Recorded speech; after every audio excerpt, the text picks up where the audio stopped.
right, we are streaming on YouTube. We'll go ahead and start the webinar. All right. Mute myself on YouTube, otherwise I hear myself 30 seconds later. That's so annoying. It is. Hi, Michelle, how are you? Good morning, Dan. I'm very good. How are you today? No, it's actually afternoon for me now, because now I'm on the Eastern time zone. We used to be on the same time. For those of you who don't know, that I am bopping around the country in an RV.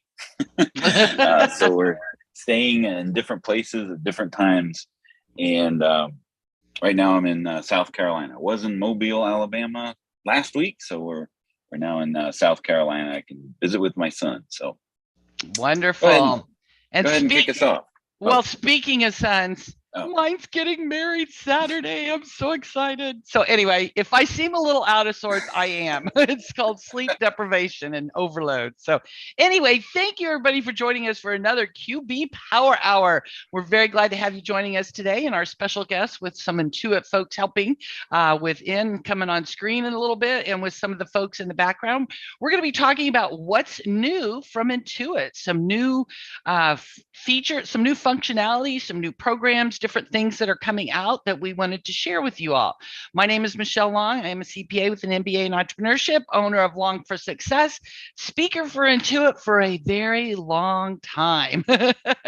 I first started speaking Michelle, for Intuit. I don't think the slides are moving. I'm only seeing the. There you go. Sorry about that. But I've been a speaker for Intuit since 2007, and I absolutely love it. There's some of the links to the Facebook group. We'd love to have you join us out there and continue the conversation. Dan, go ahead. Yeah, my name is Dan DeLong, owner of Danwith. Worked at Intuit for about 18 years and co-host today. Also co-hosting Workshop Wednesdays, brought to you by another company of mine, School of Bookkeeping.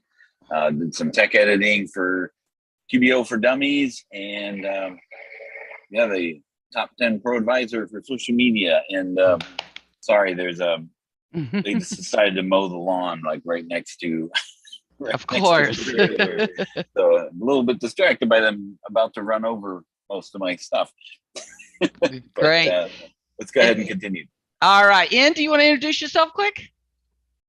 Yeah, absolutely. Hello, everyone. My name is Ian. I'm a product manager with the QuickBooks Online accountant. I have a exciting update I want to share with you. So happy to be here today.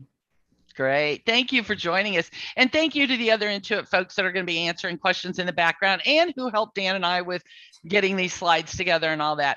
So about the QB Power Hours, as you know, it is every other Tuesday at noon Eastern. It is not eligible for CPE. We do have sales tax update with Avalara coming in on the next one on April 12th. Then we'll talk about the desktop migration. We'll do a demonstration of that, talk about best practices. As you can see, then we've got some other ones scheduled all the way up through June. So we'd love to have you keep joining us for all of these.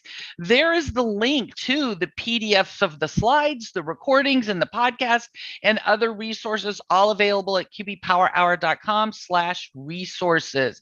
So you can check those out. A couple of housekeeping things. As you know, you can chat in the chat box with each other very easily, but we really ask that you put your specific questions in the Q&A box. That makes it easier for us to monitor those. They don't get lost in all the other comments that you have, and it allows us to respond to those, and the Intuit folks that are helping with Q&A to respond to those as well. Then also, as I mentioned, the handouts are available in the resources of today's slides. So before we really get into it, what version of QuickBooks do you support for your client? Go ahead and answer this first poll question. What version do you support? And I was realizing I haven't supported desktop clients for probably 3 to 5 years now. It's been a while since I've actually worked with desktop clients. Well, it's like a bike. It's like a bike. You can just get right back on it. That's what they tell me. So somebody doesn't see the poll. It does pop up, Kimberly. So if you didn't see it, you might need to make sure that you've allowed pop-ups.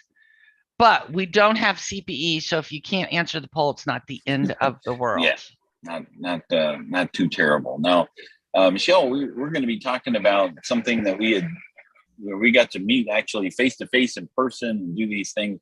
But you have some pictures to share of the event. Let's talk about the event that we went to, and then we'll go into what we actually talked about. I do. So Dan and I had the privilege of going to the Accountant Influencer Summit in Mountain View, California, at the mothership, the headquarters of Intuit. And it was wonderful to be back there because, everything's been shut down for so long. We haven't had any live events in a long time. Ted Callahan, the director of the accountants division, that was his first time back in the office.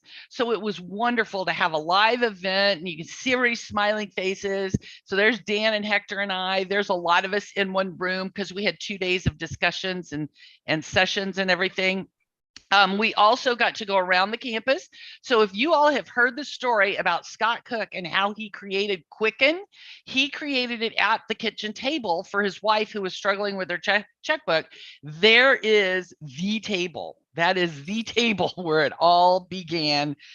Gosh, 30 some years ago. It's been a long time. And you can see beautiful One campus.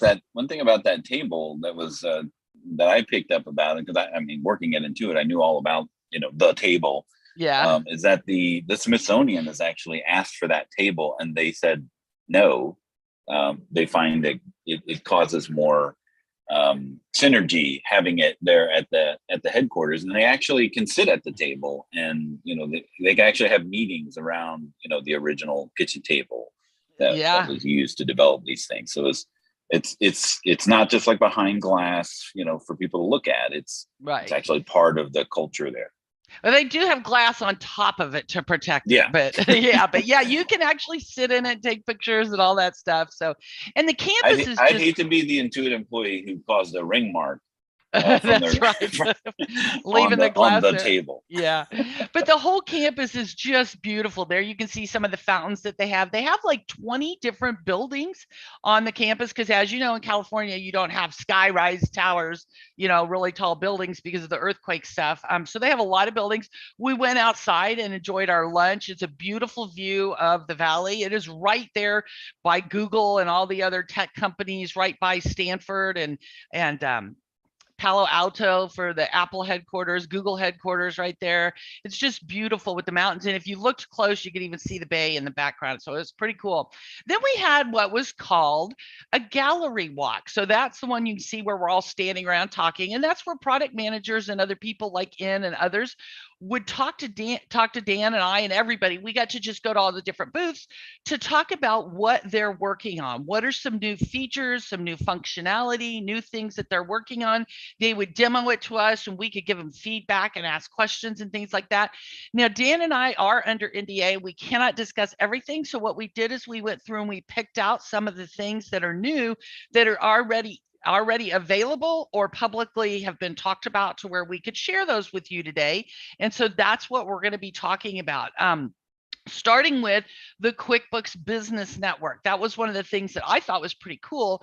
And the reason I think it's pretty cool is it's kind of like EDI for small businesses, where you can share data with your vendors and your customers and things, other QuickBooks users in real time. Now, I'm not going to read that whole definition for you. You guys can read through that. But it allows you for other people that are using QuickBooks, which, as you know, it is the #1 software. So there's millions of other users out there that you can find your customers and vendors. So for example, let's pretend Dan is a vendor and he's doing some work for me and he creates an invoice. It can automatically populate in my QuickBooks company as a bill to be paid. It will pull Dan's contact information and pull his phone number and things like that. And if Dan changes his address because he's going all around the country, he updates his address in his company, and it can automatically update that information in mine as well. So it streamlines the transactions to where you don't have to enter this. Like if I enter a purchase order, it's automatically going to my vendor. When they create the invoice and fill that purchase order, it's automatically going to populate a bill in my QuickBooks. So I love that we're getting EDI for the small businesses basically here. And Martha says the business network just showed up in her client's file this morning. So that's great. And she's saying you have to approve the bill that's found in the email to be posted the bills. So, so anyway, it is connecting you with other QuickBooks users, and you can just search for a name to find them out there. And you'll see them, and then you can select them and create that connection there. So I think that's pretty cool. And I talked about importing the invoices directly into your books. You can pull that in. Go ahead. Oh, I think Bill.com I think had something very similar in their solution where users can opt in, and then because things are going back and forth between the same users, this is very similar to that. So I think that's the main benefit, I think, of using it, is that when you have two QuickBooks users, it's less data entry. When you send somebody an invoice, just a click, and now it's in my books, for back and forth. Well, and with the less data entry, you're saving time, so you don't have to have somebody who has to sit there and keep inputting all these things or anything. And it's more accurate. You don't have the opportunity for errors and things for that. And then somebody else in the chat, I think that's still Martha, said, great for cash flow analysis, getting closer to real-time data every day. And I think that's the thing that I was hitting. Again, we're automating these processes where we're eliminating data entry. So I loved that. I thought that was pretty cool. Dan, were you going to talk about getting paid up front? Yes. It should be more information on the next, if you've been, I guess it didn't refresh. But you know what? Let me go ahead and finish a couple of topics, and then we'll let you cover that on your session, because I downloaded them to PowerPoint. So they're probably in the Google Slides. So the other thing that I thought was really cool, and it's available now, is the Amazon Business app. It'll bring those business purchases into QuickBooks automatically by line items. So I think that's really cool. So when you go into the transactions, let me show you here. Oh, I got a video. Uh-oh, it's not displaying properly. So I will go to Plan B, and I will pull it up in Chrome in that folder. Let's see if I can get it going here. Anyway, with the Amazon Business app, while I'm pulling this up, I'm going to tell you, you have to have a Prime account and a Amazon Business account. An Amazon Business account, which is free. It's not your personal Prime that you have, for your own stuff. It's actually a business. Correct. Business account. And you can so you can get a business. Oops, it's playing now. Can you hear it? No, we couldn't hear it. Did you share with your sound? I have it up here. I'll let you share it. Okay, so let me steal it from you here.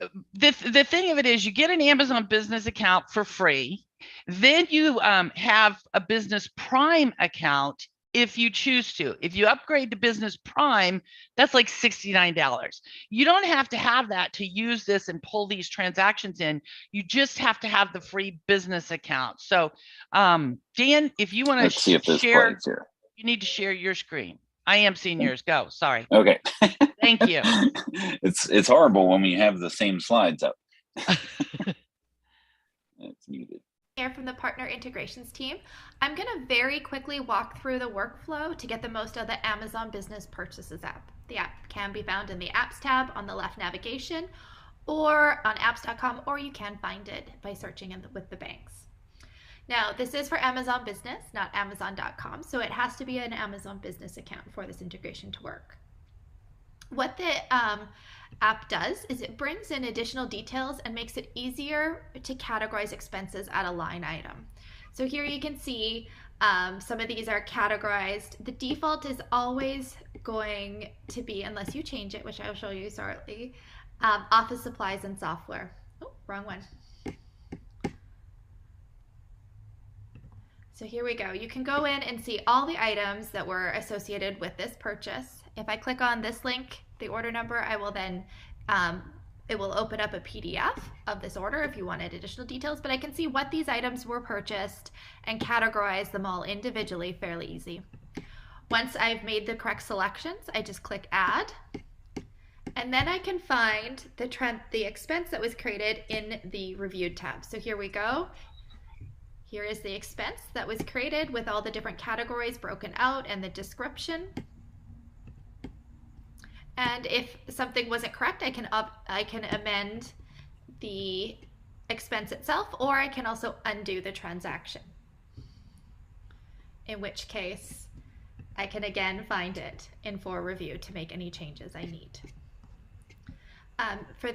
For Amazon Business, for the settings, your defaults are here. So during setup, we do prompt users to match the credit card with whatever you call it in QuickBooks. And then I can change the default should I want to. Now, after I've created that expense, what I can do then is go into my banking tab, and it will be, if I have the credit card in which was used to make that purchase, then I can just match it and that categorization is automatically done. If you have any other questions about the app, feel free to reach out to me. My name is Caitlin Wolchinski, and I'm the product manager who helps drive this integration. Thanks. Thank you, Dan. And I think that is great. I loved how she demoed it to show you all. And you've got screenshots here of what she just demoed for you, but I love how it's right there in the transactions. So you have one tab for your bank transactions, one tab for your Amazon feed there, and it's pulling those line item details in, and you can really drill down and see the information without having to go over to Amazon, log in, look up that order. So if you have any questions, it's all right there. So I think that's really cool. And again, it's automating that process where we're getting all of this data entered automatically, eliminating problems and streamlining our workflows for us. So I thought that was pretty cool. Dan, do you have anything else to add on the Amazon Business? You're muted. I'm muted. There you go. I think that's that comes in really handy because typically you don't just buy one thing at Amazon. They're very good at saying other people bought this, right? Everybody knows the Amazon buying experience. There's lots of impulse buys at the end of the checkout. So that one charge is typically not just one thing. So being able to split that and see that is an advantage. Like I was originally trying to understand, well, what's the benefit of this, right? Like why would I see those charges come in from Amazon, and my customer would just say, well, that was this or that was that. But being able to see the actual product, so otherwise he'd have to go into his Amazon account, figure out what he actually purchased, and then we would then categorize it. Well, here you can see it all in one place. Right. And somebody asked in the Q&A, because this app resides in app transactions in the bank feed, if you have other app transactions like Square, can you use both of these? And the answer is yes, you can. There should be a drop down at the top when you're in app transactions. Yes. You should have a drop down to see your other apps that are connected through this. And if your client is using a personal Amazon account, they can upgrade or change that to a business account, an Amazon business account. They don't have to pay unless they want the business prime. And like I said, it's like $69 or something like that. And then there's some other options you can do if you want to. But I think this is great to get those details in without doing that data entry. So I was impressed by that, wanted to share that with y'all. So check that out. It's in the transactions tab where you'll find your bank fees and things like that. And once you, like she mentioned in the video, once you download and once you add that Amazon transaction, then it's going to match in your banking area. So I think that's great. Dan, do you want to go ahead and start rev share? So this was another thing that's really great in impacting us as the accounting professionals. And I know I've heard for years, a lot of people, when we had the old wholesale pricing, they didn't like using their credit card and then having to bill their clients and things like that. They just didn't kind of like that. So a lot of them would skip the discounts and just have it direct billed to the clients. Well, now with this rev share program, Intuit is going to handle Intuit is going to direct bill the clients, and we get a 30% revenue share for 12 months of that subscription. Dan, if you want to go ahead and go to the next slide there. So it's going to be part of the new ProAdvisor preferred pricing that we have. Instead of, as you know, wholesale went away, gosh, last summer, I think it was. It's been gone for quite a while. And we have the PAPP now, ProAdvisor preferred pricing. So you, as you can see there, you can get 30% monthly for like 12 months. And it's available to all of us who are QBOA users. All QBOA firms are eligible to apply and enroll with it. It started rolling out last month because in February. We're still March. Yeah, so another day or so. April's coming soon. I know that. So anyway, it is in the subscriptions and billing tab. And I think, Dan, you said you were going to maybe demo this for us? Yeah, let me just pull this up here. Let's make sure on what screen I want to be on here. And so you drag guys, this over here. You can still choose if you want to Yeah. do this or direct bill the client and not do this. You can opt into this, right, Dan? Yeah. So when you're adding a client, just like you would in, and maybe I'm stealing Young's thunder here. Yeah, we should let him show it. But when you're adding a client, you would enter in their information, and then you'll just have three options now. Now you have this bill my client for the direct discount, and then that's not partaking of the revenue share. But typically the discount will be a little longer than what it would be with the revenue share. But then your ProAdvisor discount, where it's what used to be the wholesale billing is now the ProAdvisor preferred pricing. But that's in perpetual discount, where it's billed your firm, but the bill my client is the discount is temporary, as well as the revenue share piece of that. So once you sign up for it, you choose one, it'll change the cost of what that would be selected, and then if you haven't signed up for it, you'd have the ability to sign up for it right there. Or, there you got to, well, maybe we should just ask Ian how does that all work, Ben? Yeah, so if you click on sign up, it's going to take you to the revenue share tab, which is going to be located within subscription and billing. So you just click on it, and that just started the application process. So the purpose of the application is we just need to collect some information about your firm for tax purposes. So we're going to ask for your company address, business name, and also ask you to upload the W-9. And lastly, we're also going to ask you to provide us with the bank account, because we do need your bank account to send out the payout to you.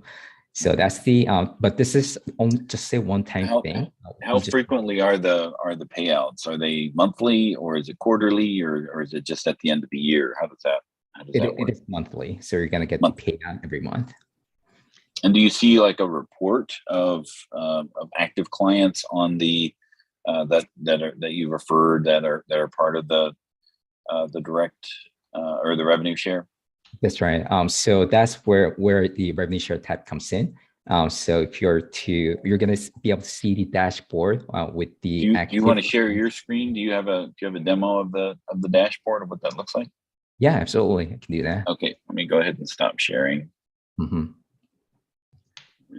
Pass it over to you. All right. And we have some other folk asking, how do you enroll? Mm-hmm. Will it be available for everyone to enroll, or is it a slow rollout like most things, or is it all just random? Absolutely. So we're doing a phased rollout. So we released revenue share program to a small number of QuickBooks Online accounting users, but eventually this program is going to be available to all QuickBooks Online accountants account in the United States.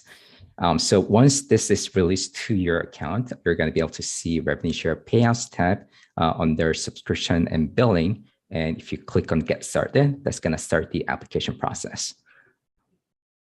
And as per the dashboard, you can locate. So once you're enrolled in the program, then you're going to be able to, you're going to start seeing the dashboard where once you add clients under revenue share billing, and once the payouts are made or sent to your account, then you should be able to see the payouts in this dashboard.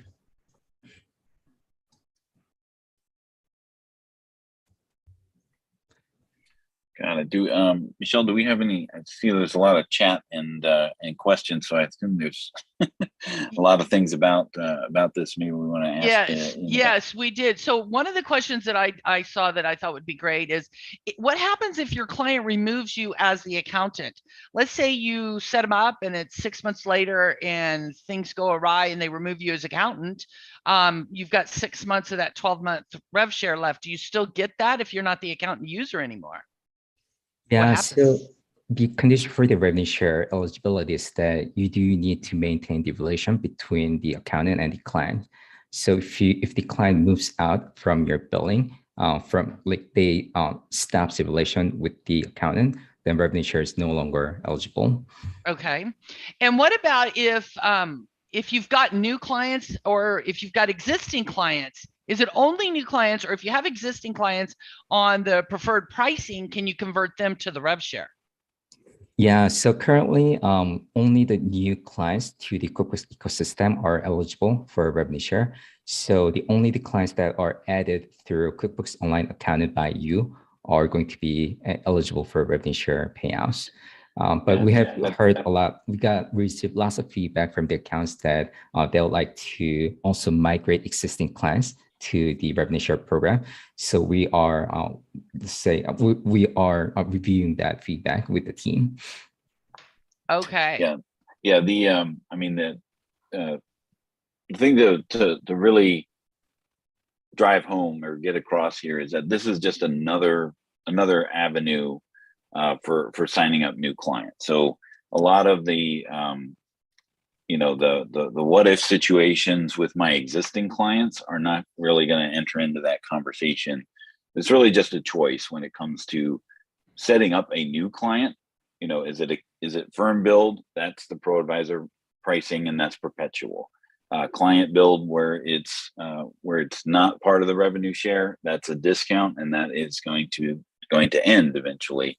And then the same thing. This is kind of a best of the both worlds, where you're receiving something as the accountant, the client is also receiving a discount. The discount is just not as long as it would be as if it's direct billed and it's client billed, right? That's right, Dan. Okay.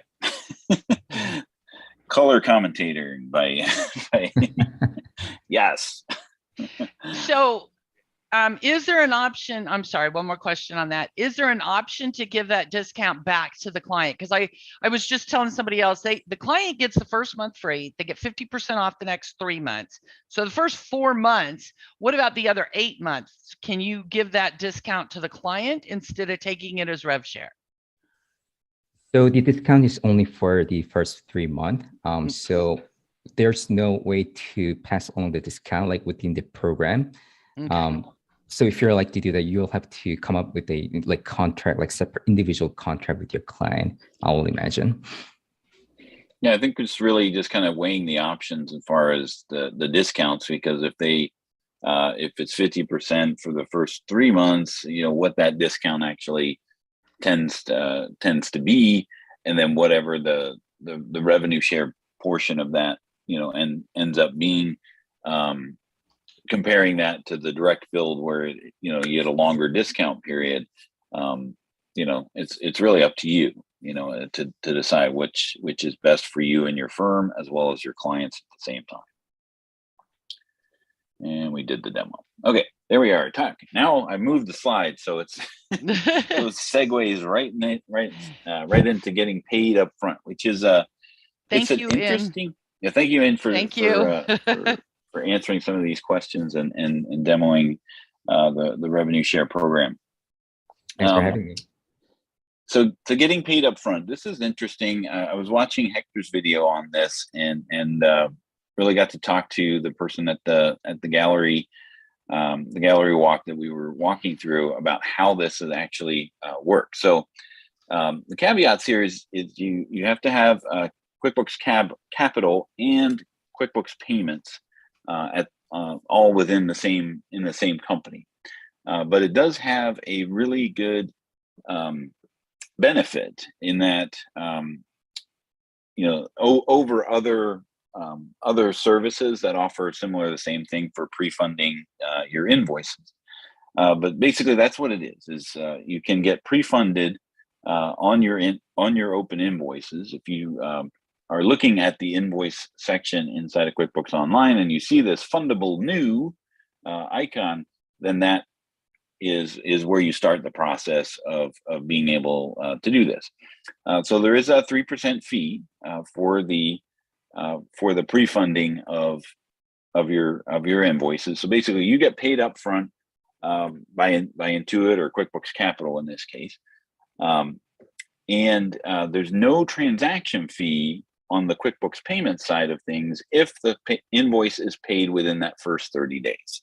So you're going to be paying 2.9% anyway if they pay with credit card, or the 1% for ACH. So those fees are actually waived if the transaction is paid within the first 30 days.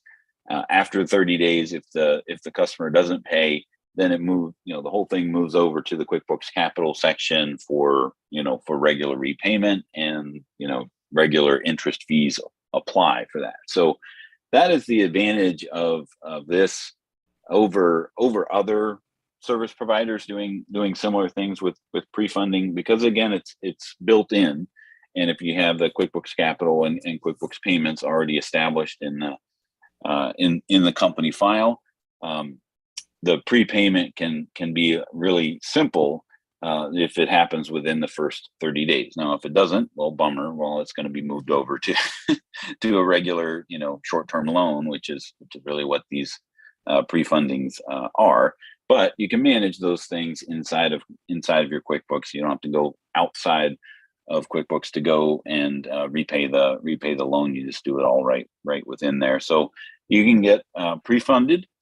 Uses your QuickBooks data to get you approved for those loans. So there's not any kind of forms or anything that you need to fill out when you're using the pre-funding. Any questions on that you saw, Michelle?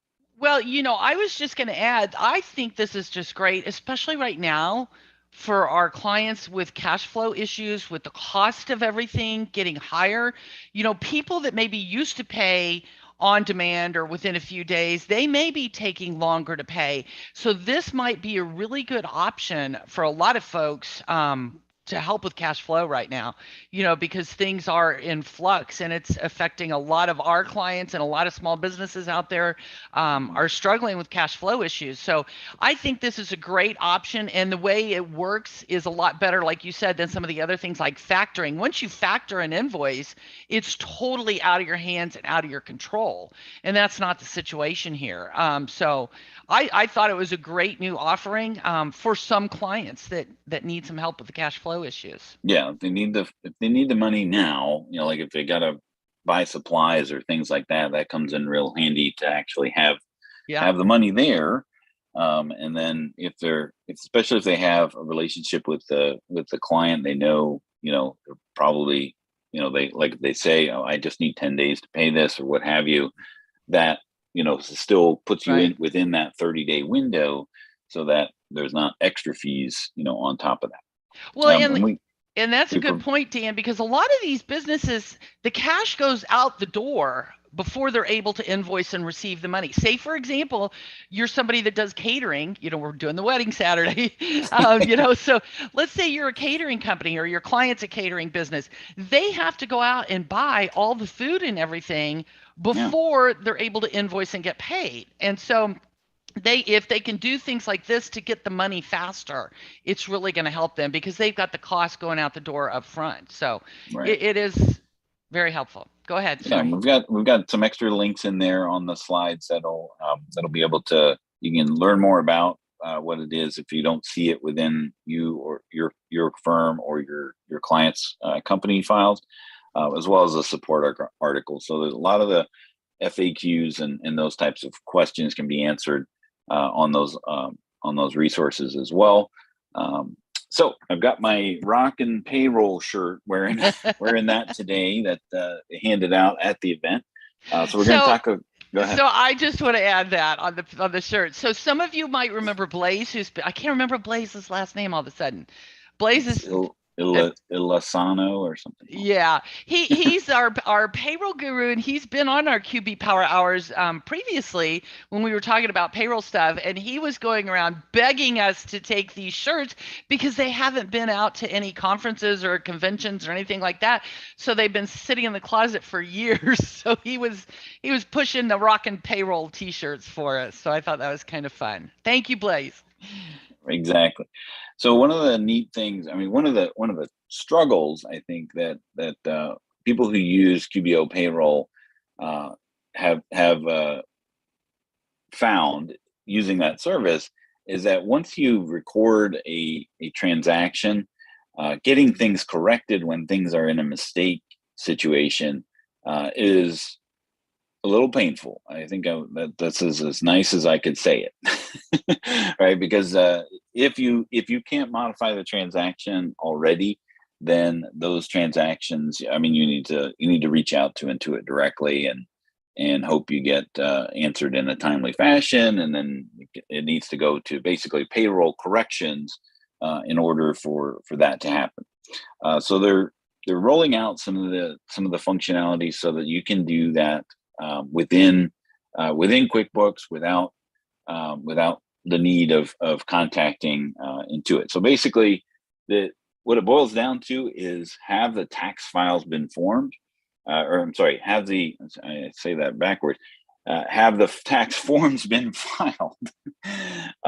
So if a form filing has occurred for the period that you're trying to correct the paycheck, then unfortunately, yes, you still need to contact Intuit, because you have to have them amend your return, right? So if it's already been submitted, then the Intuit payroll services will need to amend the return, because that's going to have an impact on what's already been filed.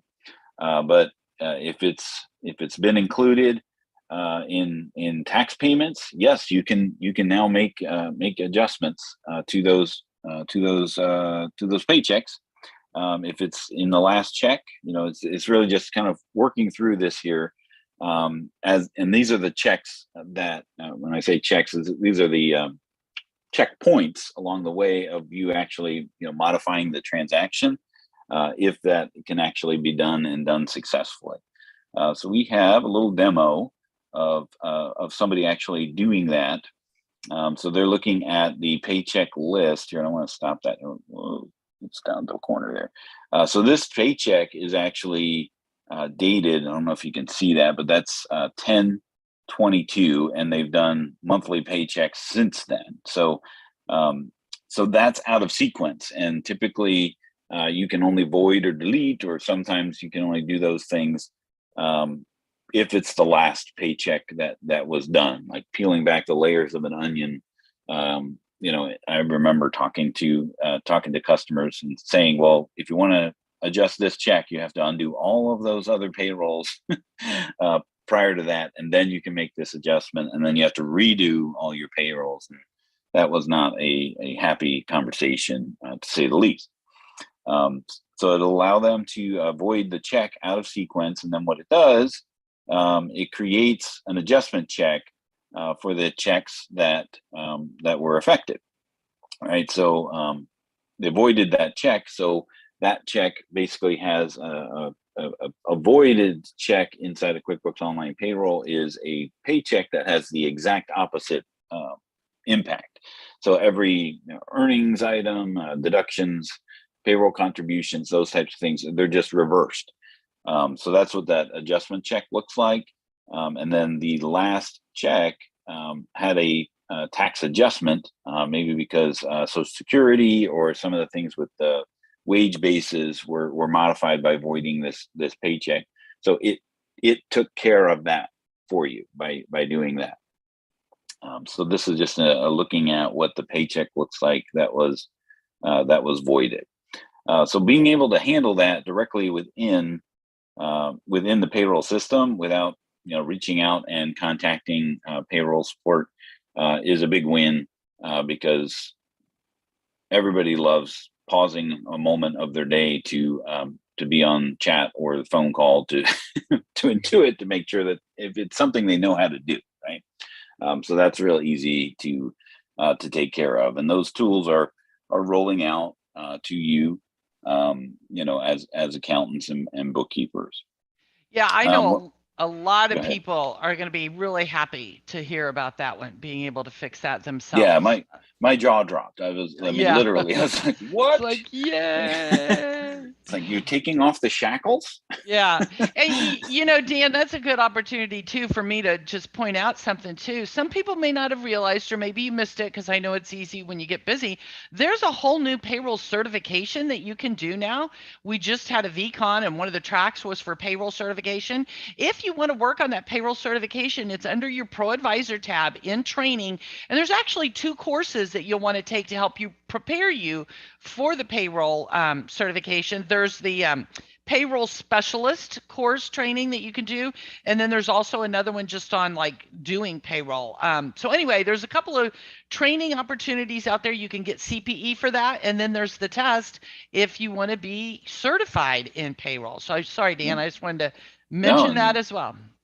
Yet another badge that you can put on your email signature and on your website. That's correct. Pink one this time. Exactly. Everybody loves pink. It's the new black. Okay, so early pay is a feature or function inside of QuickBooks Payroll that allows employees to request an advance. So very similar to like the apps that are out there like Chime, where they can opt in and get an advance on their paycheck. And then it recoups the fee. A little bit about some of the percentages here. Employees, are limited to their pay cycles. A lot of people living paycheck to paycheck. Well, some people are living paycheck to before the next paycheck, and they need something ahead of time to be able to do that. So early pay will allow them to do that. This is a nice little statistic that I saw, that 79% of employees would switch employers for early access to pay. Wow. And I know that I had no idea it was that high. Right. Wow. Sorry. So that's why people are turning to these apps like Chime and Dave and those types of things, the payday loans, those kind of brick and mortar stores. So now it's nice that it's something that can be offered, directly in the payroll service. And I know doing an employee loan, setting that up ahead of time, when an employee comes to you and say, "Hey, can I take an advance on my next paycheck?" That's a pain to set that up, because you got to make sure that it's going to the right, liability account, and you've got to recoup that. This removes all of that from the employer setup. Because it's all done on the employee's side of the house, right? So it's better for employees because but it's offering a financial benefit for employers, right? So you don't have the bank overdraft fees from the bank, because the employee can get their money earlier. They don't have the outrageous fees that are with brick and mortar, payday loans. And as well as those digital pay advance apps like Dave and Chime, right? So it's 1% of the advance with a $3 maximum, and of course there's no late fees, because it automatically comes out of the employee's next paycheck. And then there's a demo here. So It takes a team to run a business. At QuickBooks, we know that small businesses rely on their teams and want to provide in-demand employee benefits. Financial emergencies can happen to anyone when things don't go as planned. QuickBooks Early Pay gives employees instant access to money before payday. If approved, Early Pay lets you, the employee, take an advance of up to 60% of your estimated upcoming paycheck, with a maximum of up to $700 per pay cycle. Once approved, you can choose to have money deposited into your bank account so you can pay bills or cover unexpected costs. There is no credit check. You can choose to automatically pay back your early pay advance on the due date, usually your next payday. Once you've repaid your advance, you can request early pay again when you need it, on your schedule. Employees can access early pay confidentially through Workforce, the online portal where employees can view their pay stubs and other important financial information. Early pay doesn't impact employers' payroll or books, so there's no extra work, cost, or liability for a business. When life happens, QuickBooks has your back with early pay. You know, Dan, I think this is another great opportunity for, these employees, because we were talking about cash flow for small businesses. Access early pay confidentially through Workforce, the online portal where employees can view their pay stubs and other important It goes on financial to the next information. one, doesn't it? Early pay Yes. doesn't impact employers' payroll or books. There it Close is. the tab. There you go. But, just like the small businesses have cash flow issues, so do people right now with the gas prices and the food prices and with inflation the way that it is. I think this is another nice way to help those employees. And I had no idea that many of them would switch employers for this opportunity. Somebody says something about that a lot of people don't budget well. It's, unfortunately, the past 2 going on 3 years now have been so challenging for so many people with COVID and people losing their jobs, people not able to work or to travel to do their jobs. And now with the inflation and the gas prices, it's just double whammy. So if you can help them get an advance on their paycheck, I think this is an awesome opportunity. And I love the last part, no extra work for us or the people doing payroll or anything. So yeah, it doesn't affect the books at all. Right? Yeah. It's all just handled within the employee and the payroll system, so they can automatically pay it back on the next check before they can't get another payday loan, advance on their check until they pay that back, and the fees are nominal, when they do that. Now, Dan, do you know, is that only for QBO payroll or is it desktop as well? That's a really great question because it's actually within Workforce. Workforce, which is available on both. But I believe I thought I asked the question, and of course they're rolling it out to QBO payroll first, getting the feedback before rolling it out. But the goal is to have it, to be for all payroll users that use Workforce. Gotcha. Now, Nancy had an interesting question. What would happen, and this is a hypothetical, if the employee takes the advance and then quits without enough to cover the advance in the final check? It did say you could only take up to, what was it, 60% or 40%? 60% of your pay with a maximum of $700. So yeah, if they didn't get another paycheck, they're still on the hook to repay it back through the program. Which it is done outside. It's handled within Workforce in Workforce app, but it's actually the funds transfer and everything is being handled by a third party. So that third party would like their money back, and they'll figure out a way to remind you that it's still owed back to them, and they'll probably levy some fees at that point. But the easy way, of course, is your next paycheck coming through the payroll system. Okay, and Susan wants to know: is this available today, or when is this? I think it is, isn't it? Or no? Yeah. So yes, they're all supposed to be available today, but to whom is the question, right? So it's always a rollout. anytime that something new comes out, these may be not widely available, like readily available to everyone. Like the revenue share was a selection process, and you had to opt in early at QB Connect and those types of things to even be considered. And so until it gets to the point where it's available for everyone, it's a random choice, and you might see some people have access to it, some people don't, which makes it even more challenging as an accountant or bookkeeper for multiple clients to have different experiences like that. But that's why that is that it's just not totally available for everyone yet. But usually the sequence is new people get it first, then existing clients get access to it that are less complicated, and then the really complicated ones get it at the end. So if you have a lot of users and different workflow issues, then you're probably going to be the last to get it if you don't see it. All right. So our last poll: which of these features are you most excited about? I mean, I like that at the end there. I'm an accountant; nothing excites me. And people are answering that. Oh yeah. Okay, Dan. I have a question for you. Let's talk through this.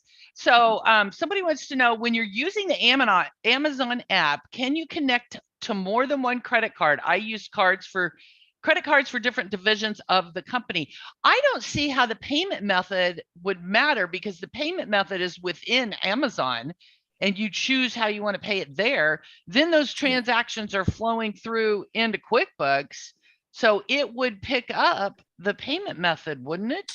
Along with the items purchased? In the demo and on the screenshots, it only did show one account. So maybe it only is connected. You can only map it to one. Maybe. Map it to one account, but you could change that, right? So like if you used a different payment method for an Amazon purchase through the business account, you could change that before you review that transaction, so it puts it in the right place. And something else that just occurred to me, because she was talking about different divisions for the company, classes and locations. Are you able to do those things? I know one of the things I asked when I saw that Amazon app demo was, can you assign it to a job or a project? To a customer or a job or a project? And the answer was no, not at this time. So people, keep in mind, these are first gen, these are V1s coming out. So send your feedback into Intuit as you're like, ooh, I like this, but I need to have 2 credit cards, or, I need to allocate it to a project or something. Send your feedback to Intuit, because they really are listening and developing these products and features to help us. So send them your feedback. And the look back for Amazon Business is 90 days, which of course was my first question. How far back can you go? And they're like, 90 days, but we're trying to get more. So they know some of these common ones. So they already knew that they wanted to expand it, but of course at first they have to put the stake in the ground somewhere. Right. So then that question would bring up to me, if it works like a bank feed or similar to a bank feed. With the bank feed, when we could only get 90 days, we were able to go download it ourselves and import it. I wonder if you could do that with this Amazon app. If you wanted to go back to the beginning of the year and download and import, I'm not sure if that's possible or not. Yeah, I mean, these app transaction things like the Square and the Amazon Business, they're not true bank feed connections. They're right. App connections. So being able to import into that would be I think cumbersome at best. would be the answer, because you're outside of the. But you can, of course, bring it into the bank feed, outside of that. But you're not going to have that split of the transactions and know and see on the expenses what was actually purchased. So Melissa said she uses the Amazon app with several clients. You can definitely use it with multiple cards and bank accounts. So thank you, Melissa, for sharing that. Right. Any other questions that you saw rolling by while I was talking? Yeah, I'm kind of trying to go through them here. So somebody says, my client does not have an apps tab. If you don't see the apps tab, that means you don't have the right permissions. It needs to be, and help me out on this, Dan. It's the lead accountant or the primary admin. Is it the lead accountant who has the apps tab? When you're in a firm. client, when you're in a client, hold on a second. Yes, I want to say yes to that. So as an accountant, you will see the apps tab under your practice. And if you're the master admin, you'll see the client apps and the firm apps. You don't see apps when you're in clients, right? So you won't see the apps tab when you're in your client. You will see the apps tab if you have the access in your firm. And the key is if you have the access. If you're not the master admin, you're not going to see the access.